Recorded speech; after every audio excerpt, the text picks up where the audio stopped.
దేవుని యొక్క వాక్యాన్ని చూద్దాం. ప్రసంగి గ్రంథం 8వ అధ్యాయం 12వ వచనం. ప్రసంగి గ్రంథం 12వ అధ్యాయం 8వ వచనం చదువు. పాపాత్ములు నూరుమారులు దుష్కార్యము చేసి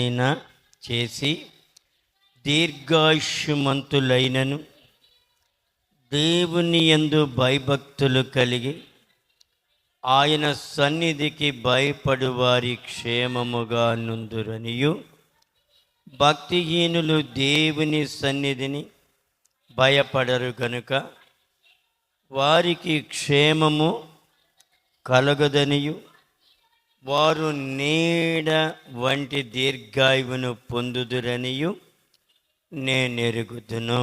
నీడ ఎలాగుంటుంది? మారిపోతూ ఉంటుంది, జరిగిపోతూ ఉంటుంది. వారి యొక్క క్షేమము ఏమాత్రం కూడా ఉండదు అని దేవుని యొక్క వాక్యం మనతో మాట్లాడుతూ ఉంది. అందుకనే 37వ కీర్తన 11, 12 వచనాలు మనం చూస్తే, దీనులు భూమిని స్వతంత్రించుకొందురు. ఎవరైతే దీనులుగా ఉంటారో వారు భూమిని స్వతంత్రించుకొందురని దేవుని యొక్క వాక్యం వ్రాయబడి అన్నది. భూమిని మనం స్వతంత్రించుకోవాలి అంటే మనము దీనులుగా ఉండాలి. మనము దీనులుగా ఉంటే మనము భూమిని స్వతంత్రించుకొనగలం.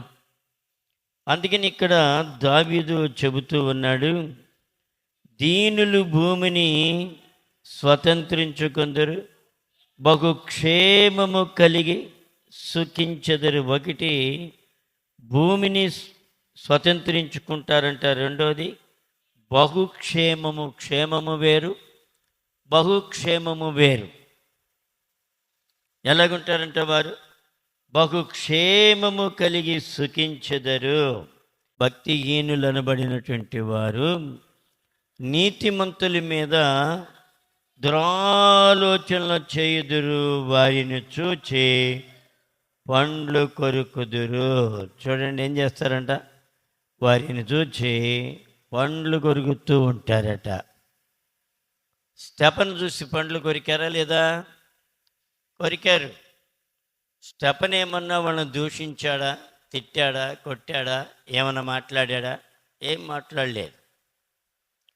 స్టెఫన్ ఏమంటున్నాడు? ముష్కర్లారా, మీరు దేవుని వాక్యమునకు లోబడిన వారులారా అని మాట్లాడుతూ ఆయన ఆది కాండము అబ్రహాము నుండి క్రీస్తు ప్రభు వారి యొక్క శిలువ మరణ, ఆయన జనన మరణ పునరుద్ధానముల వరకు చెప్పాడు వాక్యాన్ని. బా, ఎంత కంఠస్థం చేశాడండి ఆ స్టోరీని. మనకు అందుకని వాక్యం కూడా బాగుగా అర్థమై ఉండాలి. చూడండి, అలాగూ ఆ వాక్యం అంతా ఎత్తి మాట్లాడినందువలన ఏం కనపడుతుంది ఆయనకి? ఆకాశము తెరవబడుటయు, మనిషి కుమారుడు దేవుని యొక్క కుడిపార్శ్వమున కూర్చుండి ఉండటయు నేను చూచి ఉన్నాను అని చెప్పాడు. అంతే. ఇంకంతకన్నా ఆయన ఏమైనా చెప్పాడా? వారిని కొట్టాడా? వారిని ఏమన్నా అన్నాడా? ఏమీ అనలేదు. వారు ఏం చేశారంట? వారు పెద్ద కేక వేసి వారి చెవులు మూసుకొని ఏకముగా అతని మీద పడి పట్టణపు వెలుపలికి అతన్ని వెళ్ళగొట్టి రాళ్ళు రువి చంపిరి.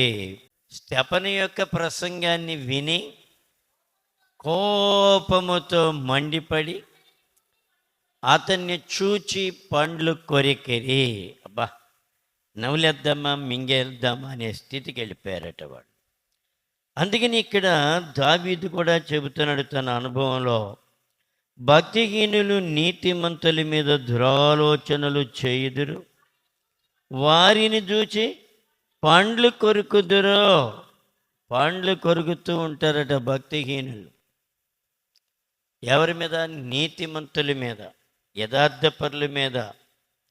వారు దురాలోచనలు చేయడమే కాకుండా వారిని చూచి పండ్లు కొరికిరి.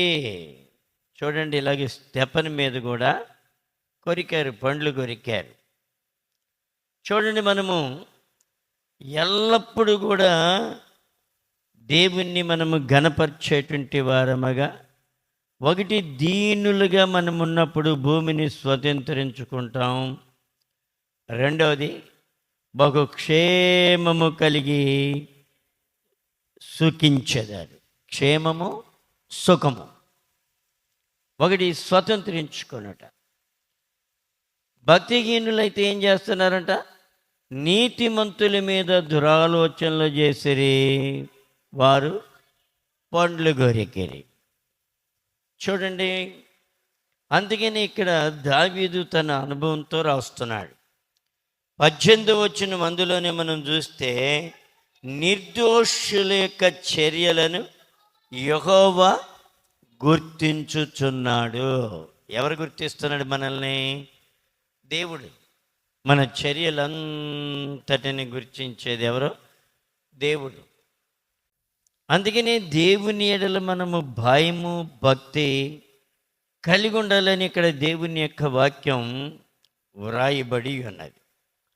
అందుకనే చెబుతున్నాడు ఇక్కడ, నిర్దోషుల యొక్క చర్యలు యెహోవా గుర్తించుచున్నాడు. నిన్ను ప్రజలు ఎవ్వరు గుర్తించకపోవచ్చు, కానీ దేవుడు నిన్ను గుర్తిస్తున్నాడా? నన్ను గుర్తిస్తున్నాడా లేదా? నా మనవి వింటున్నాడా లేదా? నేను దేవుని యొక్క చిత్తములో ఉన్నానా లేదా అనేది మనం ఎల్లప్పుడూ టాలీ చేసుకోవాలి.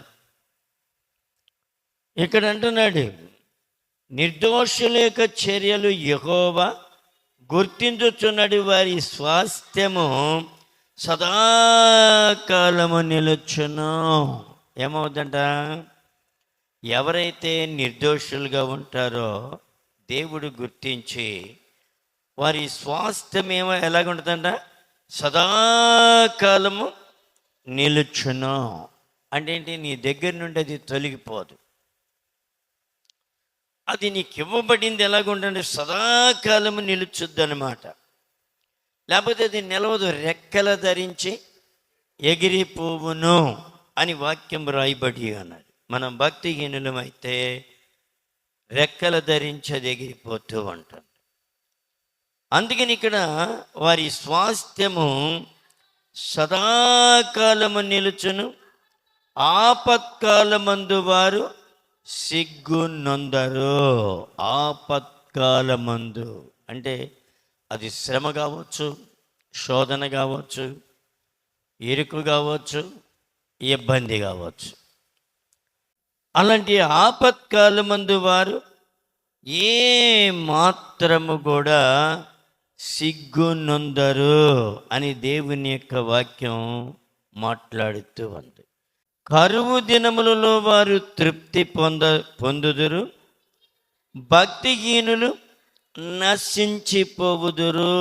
చూడండి, భక్తిహీనులైతేనేమో నశించిపోతారు, భక్తి కలిగినటువంటి వారేమో ధన సమృద్ధిగా ఎక్కువ విస్తారమైనటువంటి పరిస్థితులు దేవుడు కలగజేస్తూ ఉంటాడు. 21 మనం చూస్తే, భక్తిహీనులు అప్పు చేసి తీర్చకయుందురు. చూడండి, నేను ఒకటే ప్రార్థన చేస్తాను, అప్పు చేస్తే నాకు చాలా, ఒకసారి 7 లక్షలు అప్పు అయిపోయింది. 7 లక్షలు అంటే మన నాకేం జాబ్ ఉందా? జాబ్ ఉంటే పోనా అవి వస్తాయి అనుకోవచ్చు. వ్యాపారం లేదు, జాబ్ లేదు. ఏదైనా దేవుడు ఇస్తే తింటాం, లేకపోతే లేదు. ఏంటి, ఇల్లు ఆ కటింగ్ అయిపోయినప్పుడు అది బాగు చేసి తర్వాత పైన ఇంకొక గది కట్టాల్సి వచ్చింది, దానికి రేపల మందిరం అప్పు చేసిన దానికి ఏమైనా కానీ 7 లక్షలు అప్పు అయిపోయింది. 7 లక్షలు అప్పు అయిపోతే అర్ధరాత్రిగాడి మెలకు వచ్చినప్పుడు గుండె ఒక్కసారి గుబుక్కుమనేది. ఇప్పుడు నేను చనిపోతాను. నేను చనిపోతే కనీసం ఈ 7,00,000 తీర్చడానికి ఏముంది? అప్పులు వారు వచ్చి ఏం చేశారు?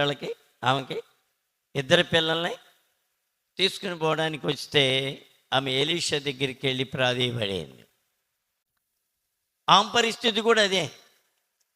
చూడండి, 7,00,000 అప్పుని ఎలా చేయాలని చెప్పి చాలా వేదన పడి రాత్రిపూట మెలకు వస్తే నిద్ర పట్టేది కదా. అయ్యో, నా భార్య మీద పడిపోద్ది, నేను ఒకవేళ ఆరోగ్యం బాగోట్లేదు, ఒకవేళ నేను చనిపోతే ఆమె ఎలా తీర్చుద్ది? బిడ్డలు చూస్తే పరిపక్వమైనటువంటి స్థితిలోకి రాలేదు, 3 పిల్లలు, రూపకు కూడా మ్యారేజ్ కాలేదు. చాలా వేదన పడేవాడిని. ఎంత వేదన అంటే అంత వేదన పడేవాడిని. ఎలా తీర్చగలను ఈ అప్పులు? చూడండి, చాలా కష్టం. ఆ కష్ట సమయంలో ఎన్నో రాత్రులు నిద్ర లేకుండా పైకి వెళ్ళి బోరున ఏడుస్తూ, ప్రభా, ఈ అప్పులు నేను ఎలా తీర్చగలనయ్యా అని చాలా ఏడ్చేవాడిని. అక్కడ ఒక పేపర్ పెట్టేవాడిని రాసి, ప్రభా, ఇవన్నీ మీరే తీర్చాలయ్యా అని. చూడండి, దేవుడు అద్భుతంగా ఆ 7,00,000 తీర్చడమే కాదు, మరలా 3-4 లక్షలు నిలవలో ఉండేటట్టు చేశారు అప్పుడు దేవుడు. ఎంత గొప్ప కార్యం అది! ఎంత గొప్ప కార్యం! ఆ చేతికి ఏం వచ్చినట్టు ఉండవు, కానీ ఎక్కడ చూసినా సమృద్ధిని దేవుడు అనుగ్రహిస్తాడు. సమృద్ధి మన జీవితంలో సమృద్ధి రావాలి. నువ్వు భక్తి చేసేటప్పుడు, మనం భక్తి చేసేటప్పుడు సమృద్ధికి మించినటువంటి ఆస్తి మరొకటి లేదు. అందుకని 21లో చెబుతున్నాడు, భక్తిహీనులు అప్పు చేసి తీర్చకయుందురు. చూడండి, తీర్చపోతే ఎంత అవమానం! చూడండి, ఎంత అవమానం! మనం ప్రార్థన చేస్తూ ఉంటాం, మనం అబద్ధం ఆడకూడదు. రోడ్డు మీద నిలబెట్టేసి, అబ్బో వినోద్ మామ నన్ను మామూలు దుంప పెట్టలా, నన్ను ఈ కరిమల వాళ్ళ తాలూకా బాజీ వాళ్ళకు 1 సెంటును, వాళ్ళు ఎంత డబ్బులు ఇస్తే వాళ్ళకు 1 సెంటు, ఇంకా కడమైన వేసుకు కొనవయ్యి అని చెప్పి ఆయనతో కొనిపించాను. గుడికెలంకోళ్ళకు కొనిపించాను. 3.5 సెంట్లు కొనిపిస్తే వాళ్ళు సనుగుడు. ఆ సనుగుడితో ఏమయ్యా, వాళ్ళ పేరు ఉంటే అమ్మట్లేదు, లాభం లేదు, నువ్వన్నా తీసుకో, ఒక 3 నెలలు చూద్దాం, 3 నెలల్లో అవ్వకపోతే నేను తీసుకుంటాను పని, నీకు ఎంతో కొంత ఇచ్చాను. ನಾನು వీళ్ళకి 1 సెంటు, ఆయన ఒక 2.5 సెంటు ఏమో తీసుకున్నాడు. ఎంత బాధ అంటే, ఇక అక్కడి నుంచి ఆయన శోధించి అబ్బా, కిడ్నీ అమ్మేసేద్దామన్నంత బాధ వచ్చిందండి నాకు. దాన్ని బట్టి మీరు అర్థం చేసుకోండి బాధ ఎంత ఉంటుందో. నువ్వేం సేవకుడు అయ్యా అని అబ్బా రకరకాలుగా మాట్లాడి, ఎలాగో ఆ స్థలాన్ని మరలా నేను తీసుకుని ఆయన డబ్బులు కడుతున్న తల ప్రాణం తోక్క అయిపోయింది. మామూలుగా కష్టం కాదు. ఎంత కష్టమో తెలుసా? చాలా కష్టం అన్నమాట. నిత్య నరకం అనిపించినట్టు అయిపోయింది నాకు. అదేమో అమ్ముడు పోవట్లేదు, ఈ రోజుకి కూడా అలాగే ఉంది అది. చూడండి ఎంత కష్టం. అలాగా ఆయన చేతిలోంచి తీసి మరలా ఈఎంఐకి డబ్బులు, ఈఎంఐకి డబ్బులు మరి రూత్తోళ్ళతో ఇప్పించాను సెంటు భూమికి. కడమ 2.5 సెంట్లు నేను కట్టాను డబ్బులు. అది మా 2 పిల్లలకి చెరో సెంటు బతికిచ్చాను. కానీ దాన్ని కొనేటప్పుడు నాకు ఎంత కష్టం అనిపించిందో తెలుసా? నరకం అన్నమాట. చూడండి, అలాగే దేవుని యొక్క సన్నిధిలో మనం చాలా వేదన పడుతూ ఉంటాం. కొన్నిసార్లు మనకి వేదన వస్తుంది, నిద్రపట్టని దినాలు ఉంటాయి. కానీ ప్రభు మీద ఆధారపడి లోతుగా తగ్గించుకుని మనం ప్రార్థన చేయటమే. ప్రార్థనే మన ఆయుధం. మన ప్రార్థనలో కూడా ఆ దీనత్వం కలిగినటువంటి ప్రార్థన ఉండాలి. ఏదో చూడండి, నా దగ్గర అమ్మడానికి ఏమీ లేవు, 7 లక్షలు అప్పైపోయింది, చాలా వేదన అన్నమాట. కానీ ఆ వేదనలో దేవుడు మన ప్రార్థన ఆలకించి చక్కటి కృప చూపాడు దేవుడు. అవన్నీ ఏం చేశాడు? ఒకటైతే ప్రార్థన చేస్తాను, ప్రభా నాకు శోధన వచ్చినా, కష్టం వచ్చినా, అది ప్రాణం మీదకి వచ్చినా, అది కలగా మార్చండి ప్రభా అని ప్రార్థన చేస్తాను. ఏంటంట? కలగా అన్నప్పుడు ఏంటి?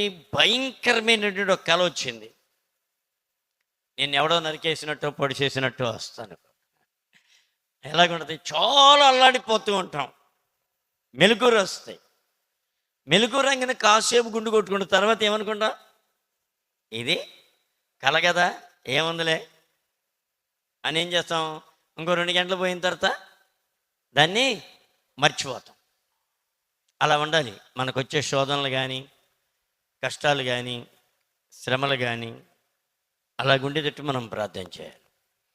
అందుకని అన్నాడు ఇక్కడ, భక్తిహీనులు అప్పు చేసి తీర్చగలేకపోతారట, నీతిమంతులేమో దాక్షిణ్యము కలిగి ధర్మమిత్రులు, యెహోవా ఆశీర్వాదము నొందినవారు భూమిని స్వతంత్రించుకుందరు. ఎక్కడికి వెళ్తే అక్కడ నువ్వు ఆశీర్వాదకరంగా మారిపోతావు. ఎక్కడికి వెళ్తే అక్కడ దీవెనకరంగా మారిపోతావు. ఈ మారకుండా ఉండటానికి లోట్లేంటి ఎదుక్కోవాలి. మనం లోట్లు ఎదుక్కోవాలి. ఎక్కడ నేను జారిపోయాను, ఎక్కడ ప్రభా? మా ఇంటిలో మా బిడ్డలకి ఏదైనా సంభవిస్తే, ఏదైనా అనారోగ్యం రావటము, ఏదైనా బాగోపోతే, ప్రభా నేను ఎక్కడ తప్పిపోయానయ్యా, దేనిలో తప్పిపోయాను ప్రభా అని బోరిని ఏడుస్తూ ప్రార్థన చేస్తే ప్రభు అనేవాడు, ఇదిగో పలానది నువ్వు సరిగ్గా చేయలేదు, రిజల్ట్ రావాలి. నువ్వు పలానా దానిలో దేవుని యొక్క చిత్తములో మనం ఉన్నప్పుడు దేవుడు మన ఎక్కడ నష్టపోనేవాడు. ఒకటే గుర్తు, దేవుడు ఎక్కడ నష్టపోనేవాడు. చూడండి, మన జీవితంలో ప్రభా అని ప్రార్థన చేస్తూ ఉంటే ఒక్కోసారి అనేవాడు బిల్లు వస్తుంది, ప్రేరేపణ, దేవుని ప్రేరేపణ, బిల్లు వస్తుంది. ఏంటి ప్రభా? తిరిగేస్తూ ఉంటే దానిలో 4,000 రూపాయలు ఖాతాని బిల్లు పుస్తకంలోంచి ఎంటర్ చేయాలి, అప్పు పెట్టిన దానిలో. అది గనక మనం చేయకపోతే ఆ 4,000 పోతాయి. దేవుడు అసలు ఎంత చక్కగా నడిపించేవారో తెలుసా? వాళ్ళనెత్తి, ప్రభా నీ వందనాలు ప్రభా. బా ఎంత చక్కగా నడిపిస్తాడు దేవుడు. ఆయన చెప్పు చేతల్లో ఉంటాయి. ఇదిగో పలాందాంటో నువ్వు తీయలేదు, దశంభాగం పలాందాంటో తీయలేదు, జాగ్రత్త. ఎప్పటికప్పుడే హెచ్చరిక. మా గురువు గారి దగ్గర ఒక ఆమె ఉండేది, పాపం యానాదులు ఆమెకి, ప్రభా నా జ్ఞాపకం లేదయ్యా, నేను ఎంత తీయాలి ప్రభా నీకు దశంభాగం, ఎంత తీయాలి ప్రభు అంటే, ఆమెకి దర్శనంలో ప్రభు చెప్పేవాడు, ఇదిగో నువ్వు అవన్నీ పాపం రాసుకునేది భేదమే. ఆమెకి అసలు సంపాదన లేదు, ఏదో చాలా మీద కాపలా ఉండేవారు. ఇదిగో నువ్వు 259 రూపాయలు 50 పైసలు ఇవ్వాలి. పైసలతో కూడా దేవుడు చెప్పాడు. గవ్వలేసి, ఆమెకు చదువు లేదు, గవ్వలేసి అమ్మాయి లేకండి పెన్ తీసుకోండి, ప్రభు చెప్పాడు, పెన్ తీసుకుని కాగితం మీద వేయండి, ఇదిగో 259 రూపాయలు చిల్లర అంటే ఇదిగో ఎంత అని కాగితం మీద వేయించుకొని అవి అలాగే చెల్లిస్తూ ఉండేది. పాపం ఆమె ఇచ్చినప్పుడల్లా కాగితం మీద జమ వేసుకునేది. వా ఏంటండి, దేవుడు నమ్మకత్వాన్ని చూస్తాడు. మన నమ్మకత్వం చూసే దేవుడే నేను పరీక్షిస్తూ ఉంటాడు. నేను అలాగూ ప్రతి దానిలో అలాగే చేశాను కాబట్టి మనకి నష్టం అనేది రాకుండా దేవుడు చేస్తాడు. దేనిలైనా ఏలిపెట్టనే ఉండవు. ప్రభు ఎక్కడ నష్టపోనివ్వలేదు. మనం ₹1,00,000 కొన్నాం మేరీ జూబిలీ గారి స్థలం, 12 సెంట్లు. మనం అమ్మింది 3,00,000కి. అది రేపల్ల స్థలానికి ఎంత ఆధారమైందో తెలుసా? భయాన్ని ఇచ్చేసాను, కాళ్ళు చేతులు ఆడతలేదు. 6,60,000 కట్టాలి వాళ్ళకి. మన దగ్గర ఏమీ లేవు. రేపల్లో మందిరం స్థాపించాలి. ఎలాగో వేదన పడి ఊరంతా తిరిగాను, ఎక్కడో చోట అద్దెకి పెట్టాలి మందిరం అని. ఎవరో చెప్పారు ఈ స్థలం అమ్ముతారని. ఆ మురళి చెప్పాడు, మా అన్నయ్య వాళ్ళది ఈ స్థలం అమ్ముతారు, తీసుకుంటావా? సరే ఎంత అంటే ₹1,00,000, 4 సెంట్లు, 4 లక్షలు. మన దగ్గర ఎక్కడే ఏమీ లేవు. సరే ఎలాగా అనుకున్నాను. తర్వాత మళ్ళీ అడిగితే 1,25,000, 1,50,000, మళ్ళీ అడిగితే 2,00,000. పెరిగిపోతుంది. ఇక వండకొంది పెరిగిపోతుంది. ఇప్పుడు ఎంతో తెలుసు దాని వాల్యుయేషన్? చెండు 15 లక్షలు. 15 కాదు, 20 దాకా ఉంది ఇప్పుడు. మెయిన్ రోడ్లో 35 లక్షలు ఇప్పుడు అవతల రోడ్లో. ఇప్పుడు ఇది వచ్చేటప్పుడు కనీసం మినిమం 20 నుండి 15, 20 మధ్యలో ఉంటుంది. మరి ఎవరిచ్చారు? దేవుడు కృప. అయిన చూడండి, దేవుని యొక్క ఆశీర్వాదం ఇది. ₹1,00,000 కొంటే 3 లక్షలు అమ్మటానికి చాలా చాలా కష్టపడ్డాము.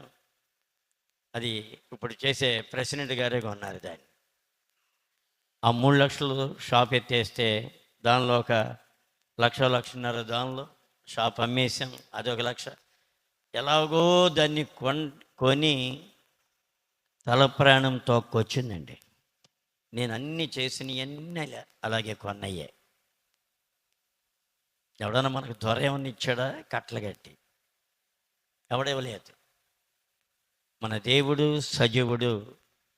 దేవుణ్ణి మహిమపరచాలనేటువంటి మనస్సు నీకుంటే దేవుడు ఏదైనా చేయగలడు. దేవుణ్ణి నేను మహిమపరచాలనేటువంటి మనస్సు మన జీవితంలో ఉంటే ఏదైనా చేయగలడు. చల్లపల్లి మందిరం వేద్దామని అక్కడ 5 సెంటు స్థలం కొన్నాం. అది అంత మొత్తం కలిపి 95,000, ₹1,00,000 లోపు అయింది. 1 సెంటు ఆడాడు ఆక్రమించుకున్నాడు. 4 సెంటు ఉంది. ఎప్పుడమైనా 10 లక్షలు దానికి వస్తాయి. చూడండి, దేవుడు ఇవన్నీ నా కొరకుగా చెప్పేది. దేవుని ఆస్తి ఇదంతా, నాది కాదు. నా ఆస్తి ఏంటి తెలుసా? ఒక ముద్ద తినటం, ఒంటి మీద బట్టలే నా ఆస్తి. బట్టలు కూడా నేను కొనుక్కోను. లోపల ఏ నేను కొనేది పై అని దేవుడు ఇచ్చినాయే. దేవుడు నీకు దేవుణ్ణి మహిమపరచాలనేటువంటి ఆలోచన నీ జీవితంలో ఉంటే నీ భారమంతా నీ దేవుడే మోస్తాడు. చక్కగా మోస్తాడు ఆయన. చూడండి, ప్రతిదీ ఎక్కడన్నా మనం ఒక క్రైస్తవుడు ఎక్కడ ఏలు పెడితే అక్కడ ఆశీర్వాదంగా మారిపోవాలి. యోసేపు ఉన్నాడు. యోసేపు ఐగుప్తుకి వెళ్ళాడు. పోతీఫరు ఇంట్లో ఉన్నాడు. ఆశీర్వాదం వచ్చిందా? శాపం వచ్చిందా? చెప్పండి. ఆశీర్వాదం, దీవెన. జైలుకి వెళ్ళాడు. అక్కడ కూడా ఆశీర్వాదమే. చూడండి, ఒక క్రైస్తవుడు ఏమండి, యాకోబు ఉన్నాడు. లాబాను ఇంటికి వెళ్ళాడు. ఏమన్నాడు? నిన్ను బట్టి నన్ను దీవించాడు దేవుడు అన్నాడు. ఒక హెబ్రీయుడు ఎక్కడుంటే అక్కడ, ఒక క్రైస్తవుడు ఎక్కడుంటే అక్కడ నిజమైన క్రైస్తవుడు దీవెనకరంగా ఆశీర్వాదకరంగా మారిపోవాలి. అది దేవుడు చెప్పేది. నువ్వు ఆశీర్వాదకరంగా దీవెనకరంగా మారిపోతావు. అందుకని అంటున్నాడు ఇక్కడ, యెహోవా ఆశీర్వాదము నొందిన వారు భూమిని స్వతంత్రించుకుందరు. ఎక్కడికి వెళితే అక్కడ నువ్వు అడిగిపెట్టిన ప్రతి చోట దీవించబడాలి. దేవుడు నాకు ఇచ్చిన వాగ్దానం అది. ఎవరి గృహంలో కాలు పెడితే వారు దీవించబడాలి. ఒక క్రైస్తవుడు అలాగ ఉండాలి. ఇంకేమున్నాడు? ఆయన శపించిన వారు నిర్మూలమగుదురు. చూడండి, దేవుడు కనుక శపిస్తే ఏమైపోతామంట? నిర్మూలమైపోతారట. ఒకని నడత యెహోవా చేత స్థిరపరచబడును. నీ నడత, నా నడత దేవుని చేత స్థిరపరచబడాలి, కదల్చబడకూడదు. స్థిరపరచబడుతున్నామా? అందుకని అంటున్నాడు, ఒకని నడత యెహోవా చేత స్థిరపరచబడిన వాని ప్రవర్తనను చూచి ఆయన ఆనందించును. మా నీ బిడ్డ ప్రవర్తన చూసి నువ్వు ఆనందిస్తావు. నీ ప్రవర్తన చూసి నీ దేవుడు ఆనందపడుతూ ఉంటాడు. అయ్యో, నా కుమారుడు నా కొరకు నిలబడ్డాడు, నా కొరకు. మా రూప విషయంలో అదే ప్రేయర్. ప్రభా, రాత్రి 70 ఎక్కే కన్నీరు విడిచి ప్రార్థన చేస్తే నేను అన్యుల తట్టు ఎప్పుడు తిరగలేదయ్యా. నేను నమ్మినప్పటి నుంచి ఇప్పటి వరకు నేను ఎక్కడ అన్య సంబంధమైన ఆచారం ఎక్కడ తలపెట్టలేదు. నీ కొరకే. నువ్వేది చేసినా, నా భార్యను చంపేసినా నువ్వు. దేవుడు చంపాడు, నేను చంపానా? దేవుడు చంపాడు. ఎవరిని? నా భార్యని. గట్టిగా చెబుతాను నేను. మరణము తప్పించుట అప్పుడు ఎవరు చంపినట్టు? దేవుడే అనుమతి ఇచ్చాడు మరణానికి. నువ్వు నా భార్యను చంపినా నేను నిన్నేమనలేదు. ఇప్పుడు నా బిడ్డను కూడా తీసుకుంటావా? ప్రభా, నీ చిత్తమైతే తీసుకో. ప్రేయర్. దేవుని యొక్క సన్నిధిలో మనం ప్రార్థన సరైన రీతిలో ప్రార్థన చేస్తే దేవుడు గొప్ప కార్యాలు చేస్తాడు ఆయన. మా రూప నేను మార్మన్స్ పొందేటప్పుడు 3వ నెల వెళ్ళిన 3 నెలలకే పిల్లకి పెద్ద జబ్బులాగా పెట్టేసింది అపవాది. ముందేం చేసింది? ఒక నైటు మెడకాయ మనం నొక్కేస్తే మెడకాయ బిసికేస్తే ఎలా గిలగిల కొట్టుకుంటారే ఆ టైప్ 6 నెలల పిల్ల. కానీ ప్రార్థన చేస్తుంటే ఒక నల్లటి ఆకారం పిల్ల మెడకాయ బిసికేస్తుంది. బిసికేస్తుంటే పిల్ల గిలగిల తన్నుకుంటుంది. మాకు అర్థం కావట్లేదు. 6 నెలల పిల్ల. గవ్వ వెళ్ళి ఆ రాత్రి పూట 11 గంటల ప్రాంతంలో వెళ్ళి సేవకుడిని పిలుచుకొచ్చాను. సేవకుడు గంట సేపు ప్రార్థన చేసి వెళ్ళాడు. తర్వాత హాస్పిటల్కి తీసుకెళ్ళాం. మర్నాడు ఉదయాన్నే నేను వెళ్ళలేదు, మా నాన్నగారు నా భార్యను తీసుకున్న పిల్లని తీసుకుని వెళ్ళాడు తెనాలి గవిని వెంకటేశ్వరరావు దగ్గర. తీసుకెళ్ళిన తర్వాత అయినా చీకటి పోవటం లేదు. ఒకటి ప్రార్థన ఏంటో తెలుసా? నా చివరి ప్రార్థన, ప్రభా, నీకు ఇష్టమైతే ఈ బిడ్డను తీసుకో, కానీ సాతాను చిత్తం మాత్రం జరగకూడదు. నీ చిత్తమైతే తీసుకో. ఎప్పుడండి? 3 నెలల విశ్వాసం. అప్పుడు మన జీవితంలో విశ్వాసం ఉంటే ఏదైనా నువ్వు సాధించగలవు. ప్రభా, ఈ బిడ్డ నీకు కావాలని ఆశపడుతున్నావు, తీసుకో. లేదంటావా? అపవాది చేతుల్లో నుంచి బిడ్డని విడిపించండి అని ఎప్పుడైతే ప్రేయర్ చేశానో ఆ గంటకే రిలీఫ్ వచ్చేసినాడు. దేవుడు ఏం చేస్తాడు? ప్రభా అని నేను పో. సాతాను కూడా అక్కడ కూర్చుంటాడు గట్టిగా. అబ్రాహాం ఏం చేశాడు? నీ దగ్గర డేర్ ఉండాలి. అబ్రాహాం డేర్ చేసినందువల్ల ఏమైంది? అబ్రామా ఆగో, నువ్వు దీనివలన ఏం బయలుపడింది? నీతి నాకు లోబడేవాడు అని గుర్తింపు వచ్చేసింది. కొన్నిసార్లు కొన్ని శోధనలో మనం ఎదుర్కోవాల్సిన కష్టాలు ఇవే. ఎదుర్కోవాలి కొన్ని. సాతాను బంధాలలో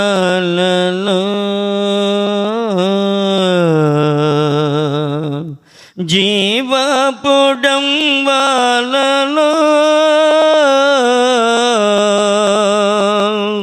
సాతాను బంధాలలో జీవపుడంబాలలో పడనీయక దరి చరణీయక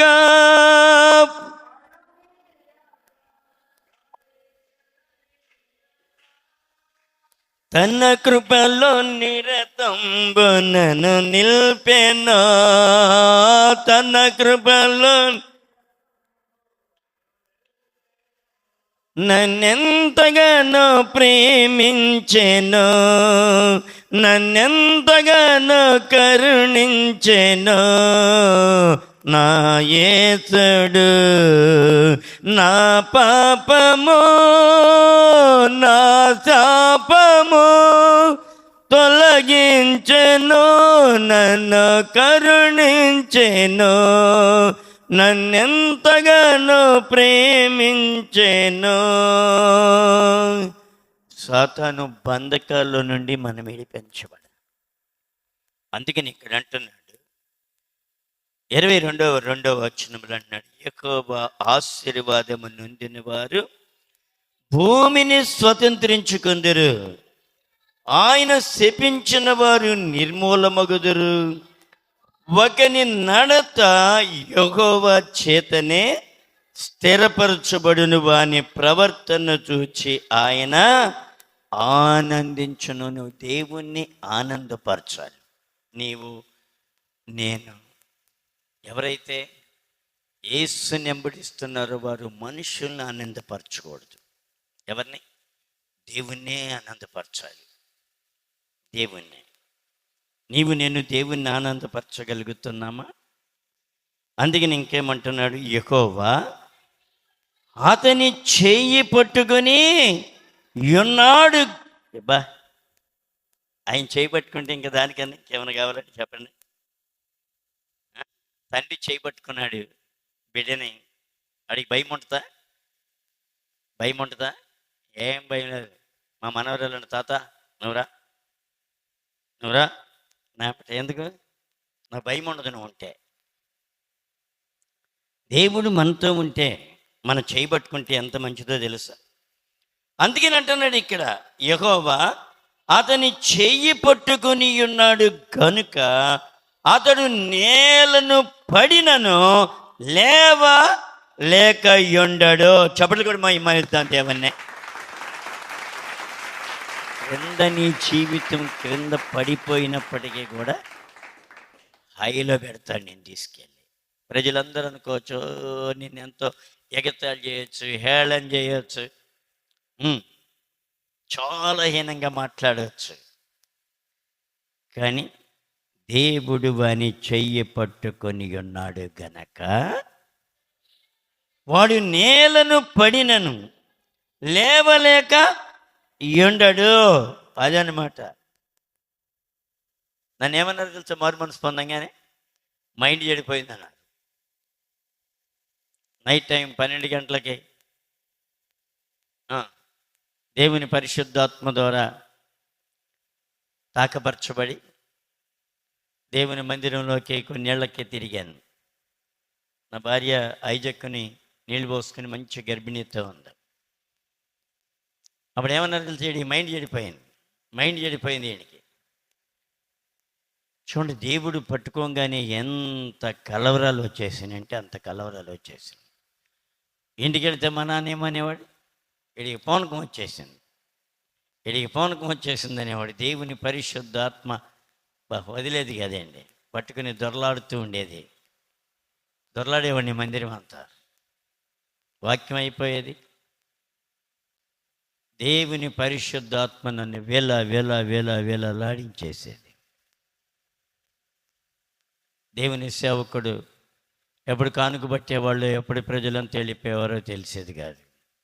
కింద పడి అనుకోండి అంటే ఆయన చేసి ప్రార్థన చేసి, ప్రభా బలహీనుడయ్యా నీ ఆత్మను తగ్గించయ్యా బలహీనుడి అని ప్రార్థన చేస్తే ఎప్పటికో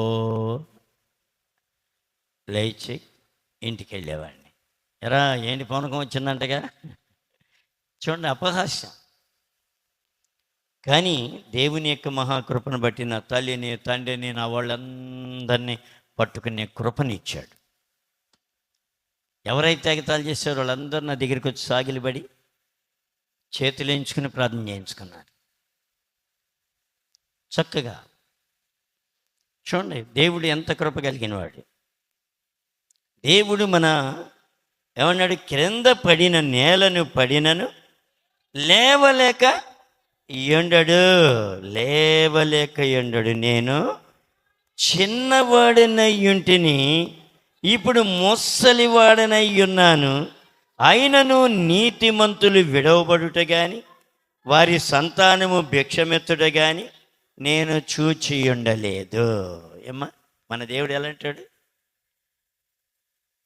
ఎలా అంటాడు మన దేవుడు? దేవుడు నిన్ను తలగా చేస్తాడు, నేను తొగ్గా చేయడు. కానీ నీలో తగ్గింపు రావాలి. బహుదీనత్వంగా ఉండి దేవుని సన్నిధిలో నువ్వు దీనమైన హృదయం కలిగి ఉండాలి. అప్పుడు నువ్వు అడుగుపెట్టిందల్లా బంగారం అవుతుంది. ఏదైనా సరే నిన్ను దేవుడు హాయిలోకి తీసుకెళ్తాడు. దేవుడేమో నిన్ను దేహేనేలాగా తీసుకెళ్ళడు దేవుడు. కానీ మనలో రావాలి మార్పు, మనలో తగ్గింపు జీవితం రావాలి. అందుకేనంటే నేను చిన్నవాడినై ఉంటిని. ఎప్పుడంట? చిన్నవాడినై నుండి ముసలవాడినయ్యే వరకు ఎంత అనుభవం అండి. ఏమా, లోకజ్ఞానం తెలుసుకునే వయసు వచ్చిన కాడి నుంచి సత్య వయసు వచ్చే వరకు కూడా తన అనుభవాన్ని చెబుతూ ఉన్నాడు. నేను చిన్నవాడినయ్యుంటిని, ఇప్పుడు ముసలివాడినై ఉన్నాను, అయినను నీతిమంతులు ఎడవబడుట గాని వారి సంతానము భిక్షమెత్తుట గాని నేను చూచి ఉండలేదు. నా జీవితంలో ఎంతోమంది సేవకులను చూశాను, ఎంతోమంది నా జీవితంలో ఎంతోమంది విశ్వాసులను చూశాను. ప్రభు అందరినీ తలగా చేశారు. మనం లోబడితే దేవుడు మనల్ని తలగా చేస్తాడు. ఆయనకు అసాధ్యమైనది లేదు. నీకు అసాధ్యం అయిపోవచ్చేమో కానీ, నాకు అసాధ్యం అవ్వచ్చు కానీ దేవునికి అసాధ్యమైంది కాదు. నా నమ్మకం ఏంటో తెలుసా? పట్టుబట్టి మోకాళ్ళు వేసి, ప్రభా నాకు ఈ అమౌంట్ కావాలి ప్రభా అని చెప్పి పట్టుబట్టి మోకాళ్ళు వేస్తే అంత అమౌంట్ నాకు తీసుకొచ్చేస్తాడు. ఆ గురి నా దగ్గర ఉంది. మీ గుప్పిల వైపు నేను ఎప్పుడు చూడలేదు. ఆ కానుక పెట్టలేసే దాని వైపు కూడా నేను చూడలేదు. నా గురి అంతా ఆయన. ప్రభా నాకు ఎంత కావాలి, చేయగలరా? నా భార్యతో చెప్పాను, డోక్రామాని ఏంటి ఇలాగ సేవకి వెళ్ళిన చోట వాళ్ళు ఫోన్లు చేసేవాళ్ళు, మేము బ్యాంకులో ఉన్నాం, ఎక్కడున్నావు రా రా మోత చేసేవాళ్ళు. బట్టి ప్రోలు వచ్చినా ఎక్కడికి వెళ్ళినా ముందు చెప్పేవాళ్ళు కదా, మేమందరం బ్యాంకులో ఉన్నాం రావాలి, మేమందరం పల్లెన్నోళ్ళ ఇంటికాడ ఉన్నాం రావాలి. వాళ్ళందరూ ఒకటైపోయిన భార్యని బహుశ్రమ పెట్టారు వాళ్ళు. నువ్వు డోక్రా మానేమన్నాను. నేను మానితే ఎలాగయ్యా? ప్రభుత్వం మారుతుంది, వాళ్ళు 50,000 ఇస్తారంట, రుణమాఫీ అంట. ఫస్ట్ అదే జరిగింది. 50,000 వస్తాయి కాబట్టి నేను మాన్నయ్య అంటే లేదు దేవుడు ఇస్తాడు. ఆ 50,000 నేను దేవుడిని అడుగుతాను, దేవుడు ఇస్తాడు, నువ్వు మాని వద్దు అని మానిపించేసాను. లెక్కలు చూసాం, ఎవరి కాళ్ళు చేసాం. చాలా ఇబ్బంది పెట్టారు మమ్మల్ని. వాళ్ళలో ప్రసన్న కూతురు ఒకటి, మన ప్రసన్న కూతురు, తర్వాత 2 మా చెల్లెలు, 3 మన మాధవి అత్తగారు. ఇలాంటి వాళ్ళందరూ కూడా ఒకటి అయిపోయి చాలా ఇబ్బంది పెట్టారు. బాగా తెలిసిన వాళ్ళు ఇబ్బంది పెట్టేది. ఇబ్బంది పెడితే మానిపించిన తర్వాత ప్రార్థన చేశాను. ఒక వారమే చేశాను. ఏమని? ప్రభా 50,000 నువ్వు ఎలాగిస్తావో తెలియదు, డోక్రా మానిపించాను, 50,000 నాకు కావాలి, ఇవ్వండి. నేను అడిగేది ఎలాగుంటుందంటే అధికారంతోనే అడుగుతాను, అధికారం లేకుండా అడగను నేను. ప్రభా నువ్వు ఎలాగిస్తావో నాకు తెలియదు, నేను డోక్రా మానిపించాను, నువ్వు నాకు ఇవ్వాలి. అలాగే బలంగా ఒక వారం చేశాను. ఇక నేను దాని గురించి చేయలేదు, మర్చిపోయాను. ఒక రాత్రి ఇలాగే ప్రార్థన అయ్యింది. ఓ స్థలంలో ఓ సహోదరుడు చిన్న కవర్ ఇచ్చాడు. కవర్ ఇచ్చి ఇదిగో తీసుకో అన్నాడు. ఏంటన్నాను. తీసుకో కానుక అన్నాడు. సరే తీసుకున్నాను. ఎంతో తెలుసు అన్నాడు. నాకేం తెలుసు, నువ్వు కవర్లో పెట్టిస్తే 1 lakh అన్నాడు. ఎంత? నేను అడిగింది ఎంత? 50. దేవుడిచ్చింది 1,00,000. చూడండి దేవుడు ఏం చేస్తాడు. దేవుడు ఏం చేస్తాడమ్మా? మనుషులు కాదు. అందుకనే మనుషుల మీద ఆధారపడుతూ నేను ఎప్పుడూ నేర్చుకోలేదు. మా గురువు గారి దగ్గర నుండి ఇప్పటి వరకు కూడా దేవుని మీద ఆధారపడటమే నేను నేర్చుకున్నాను. మీ గుప్పుల మీద ఎప్పుడు నేను అనుకోలేదు. మీ గుప్పులు కాదు, నాకు అవసరమైంది ప్రభుని ఇల్లు అడుగుతాను మోకాళ్ళు వేసి. ప్రభు నా ప్రతి అవసరతను ఆయన తీర్చునగాక. అలాగే దేవుని మీద నీవు నేను ఆధారపడేటువంటి వ్యక్తులుగా ఉంటే దేవుడు తన కడుపులో తీసి పెడతాడు నీకు. దేవునికి నువ్వు నమ్మకమైన వ్యక్తిగా ఉంటున్నావా? నమ్మకమైన ఇక్కడికి వస్తే ఇక్కడ చెయ్యి, అక్కడికి వెళ్తే అక్కడ చెయ్యి అంటే దేవుడు నేను ఎలాగ నమ్ముతాడు? నేను నమ్మగలరా? ఎవడో పిలిచాడు నీకు దగ్గర బంధు, బాగా దగ్గరోడు పిలిచాడు. దగ్గరోడు పిలిస్తే అక్కడ జై కొట్టి ఎక్కడికి వచ్చి హల్లెలూయా అంటే సరిపోద్దా? దేవుని కొరకు సావైన బ్రతుకైనా నువ్వు దానిలో పడి సావాలి.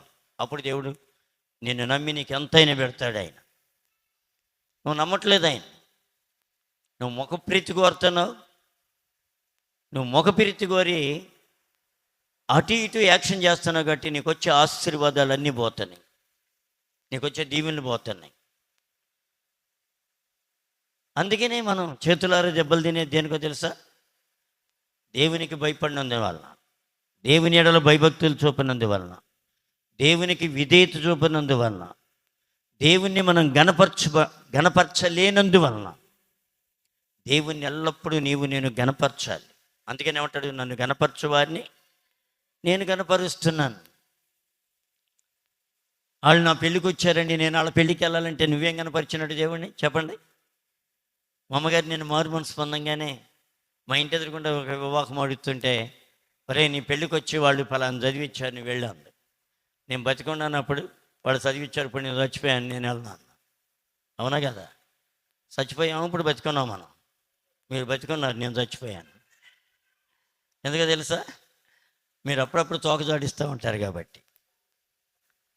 చావైన బ్రతుకైన నీ కొరకే దేవా, చావైన బ్రతుకైన నీ కొరకే దేవా, నీ సాక్షిగా నేను జీవింతునయ్యా ప్రభువా.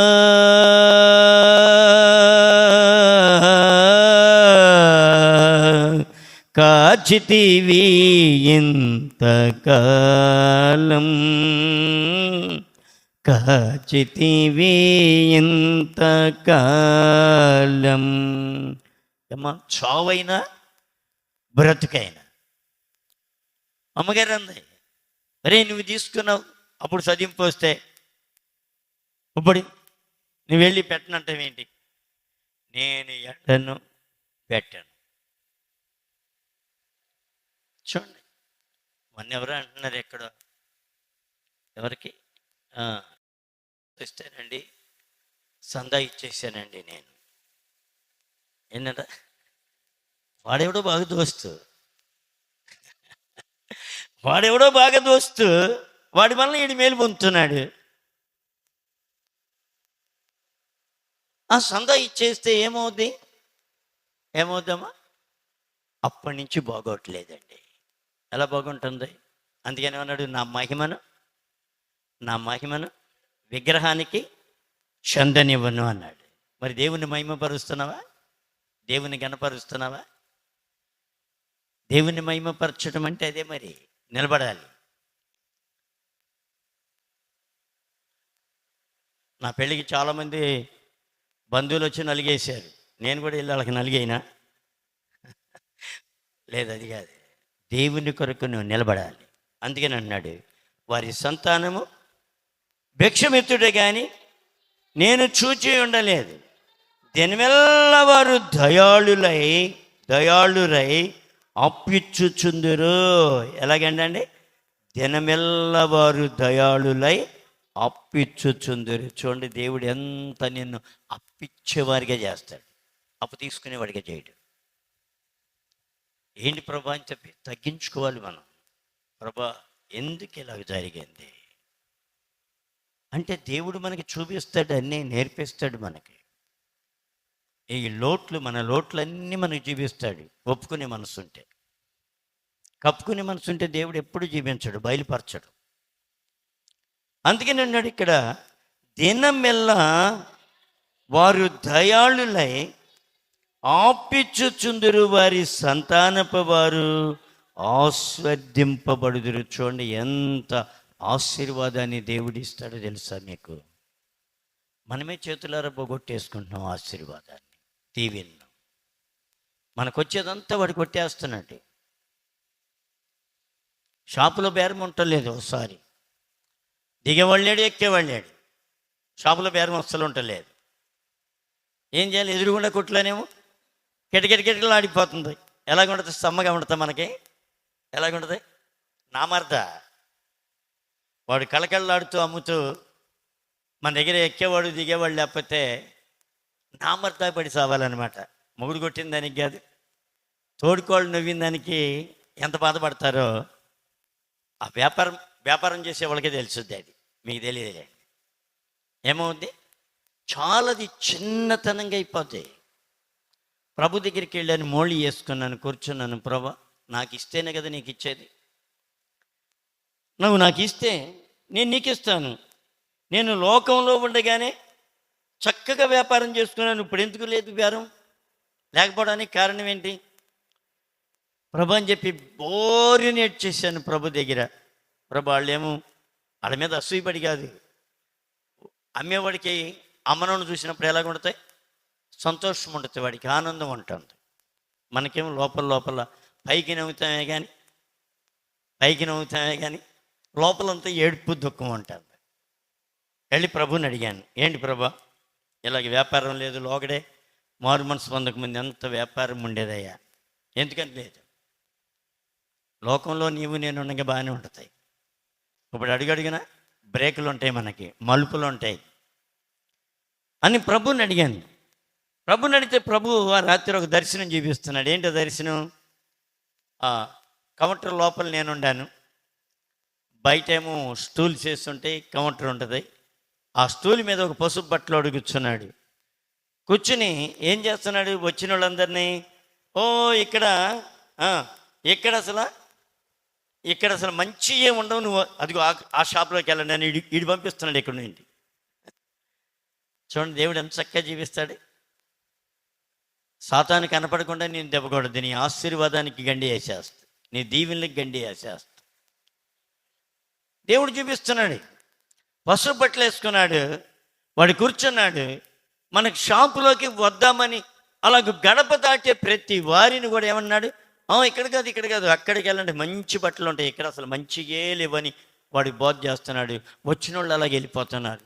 ఒకళ్ళిద్దరు ఎవరైనా మామూలుగా వచ్చినా కానీ, కొందామని వచ్చినా కానీ అటు చూసేటే వెళ్ళిపోతున్నారు, ఇటు రావట్లా. అప్పుడు ఈ దర్శనానికి దానికి 2 టాలీ అయిపోయింది. బాగా బలంగా ప్రార్థన చేసి కొబ్బరి నూంజాలి, మొత్తం ప్రార్థన చేసి కొబ్బరి నూంజాలి. ఎవడరా నువ్వు? షాప్కి వచ్చి ఎలాగే చేస్తున్నాను, ఎవడిడు పసుపు బట్టలాడు? సాతాండి. అంటే ఇక అక్కడి నుంచి వ్యాపారం ఫుల్గా సాగటం మొదలుపెట్టాను. చూడండి, కొన్నిసార్లు బ్రేకులు ఉంటాయి. అందుకనే దేవుని యొక్క సన్నిధిలో మనం ఎల్లప్పుడూ దీనులమై మనం ప్రార్థించే వారంగా ఉండాలి. దేవునికి మనం నమ్మకస్తులుగా ఉండాలి. మన హృదయాన్ని పరిశీలన చేసుకుంటూ ఉండాలి. మనం తగ్గించుకుంటూ ఉండాలి. లోకం వైపు తిరిగి, పాపం వైపు తిరిగి, ప్రభా నీకు ఆకలి వేసినప్పుడు ఇడి తిరిగి, ఆకలి అయినప్పుడు కడుపు నిండా ఉన్నప్పుడు అడి తిరిగితే దేవుడు ఏం చేయడు నీకు. నువ్వు దేవుని కొరకు ఉంటే, దేవుని కొరకు జీవిస్తే, దేవునిలో నువ్వు నమ్మకంగా ఉంటే దేవుడు నీ పట్ల ఏ కార్యమైనా చేయక మానడు. అది దేవుని వాక్యం. అందుకనే దావీదు అనుభవం అదే. గొర్రెల కాపరిని తీసుకెళ్ళి రాజుగా చేశాడంటే ఏంటండి? దాని అర్థం ఏంటి? నీకన్నా నాకన్నా ఫూరు దావీదు. ఏమన్నా దావీదు ఏమన్నా దశమంతుడు కాదు, బాగా ఉండడు కాదు. ఎంత దేవుడు హెచ్చించాడు, మహారాజు అయ్యాడు. ఎవరైతే తృణీకరించారో, అన్నదమ్ములు తృణీకరించలేదో దావీదుని ఏమన్నారు? తిట్టారు. గర్విష్ఠుడా, ఆ గొర్రెలన్నీ వదిలి ఇక్కడికి వచ్చామంటారా? గొల్యాత్తో యుద్ధం చేయకముందు దావీదుకి చాలా ఆశ ఉండేది. వాళ్ళలోకి వెళ్ళి చూస్తుంటే ఆడేమో సవాల్ చేస్తుంటే అన్నలో సవట్లాగా ఉన్నారు, రాజు సవట్లాగా ఉన్నాడు, పిల్లలు కూడా అలాగే ఉన్నారు. కానీ దావీదుకి మాత్రం లోపల ఉడికిపోతుంది ఆ మాటలు చూస్తుంటే. జీవమగల దేవుణ్ణి ఇలాగ మాట్లాడతాడా, ఈడెంత, ఈడి బ్రతికెంత అని అలాగ తిరుగుతుంటే అన్నలు తిట్టారు దావీదుని. తిట్టిన దావీదు ఏమైపోయాడు? రాజు అయ్యాడు. చూడండి దేవుడు ఎంత గొప్ప కార్యం చేశాడు. నిన్ను దూషించిన వాళ్ళు, నిన్ను శపించిన వాళ్ళు, అవన్నీ నీకు ఆశీర్వాదంగా మరి నేను ఉన్నతమైన మెట్లో దేవుడు పెడతాడు. దేవుని కొరకు నువ్వు నిలబడితే, దేవుని కొరకు జీవిస్తే, ఆయన చేసిన మేళ్లను మీరు జ్ఞాపకం చేసుకుని తగ్గించుకొని పశ్చాత్తాపపడితే మిమ్మల్ని ఉన్నతమైన స్థితికి ప్రభు తీసుకెళ్తాడు. మనం గర్విష్ఠులు కాకూడదు. నేను చెప్పేది ఆరంభం నుండి ఇప్పటి వరకు కూడా, నేను సేవ స్టార్ట్ చేసినప్పటి నుంచి ఇప్పటికి కూడా నేను చెప్పేది ఏంటో తెలుసా? ఒకటి, దేవుని దగ్గర మంచి మనసు అడుక్కోండి. రెండు, నువ్వు ఎదిగిన కొలది ఒదిగొంటం నేర్చుకో. ఎప్పుడైతే నువ్వు క్యాలరీ ఎగరేసావో నువ్వు కిందకి దిగిపోవడమే కానీ పైకి ఎక్కవు. అది మాత్రం గ్యారెంటీ. దేవుని సంధిలో మనం తగ్గించుకుని ప్రార్థన చేసుకుంటే దేవుడు నిన్ను ఉన్నతమైన స్థితికి దేవుడు లేపను గాక. ప్రార్థన చేద్దాం అందరం కొద్దిసేపు. రేపు శనివారం ఇదే వాక్యాన్ని చూద్దాం, ప్రార్థన చేసుకుందాం. ఈ మాటలో ప్రభు దీవించును గాక.